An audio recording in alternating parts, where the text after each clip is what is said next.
All right, calculus fans, here we go. So this is the integral of x cubed plus 3x squared minus 2x dx. Remember, the dx just tells us what we're taking the integral with respect to. Okay, so if we use our power rule, first of all, before we use the power rule, we can split this into three different integrals. It's a really bad 3, but you kind of get the idea. Okay, and then remember also that any constant I have, so for instance that 3 right there, can come in front of the integral sign. And I'm going to also move the 2 in front of this integral. And so now basically I've turned it into 3 separate problems, all of which are relatively easy as long as you remember the power rule for antiderivatives. So remember that the power rule says to increase the exponent by 1 and then divide by the new exponent. So I'm going to increase the 3 by 1 and then divide by 3 plus 1, and I'll clean that up here in just a second.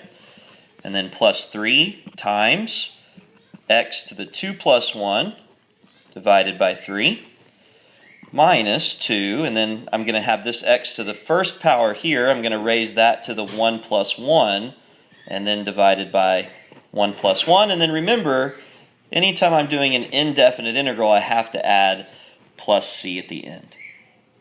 Okay, so now that I've used the power rule, I'm going to clean everything up. So this first term is going to give me x to the 4th.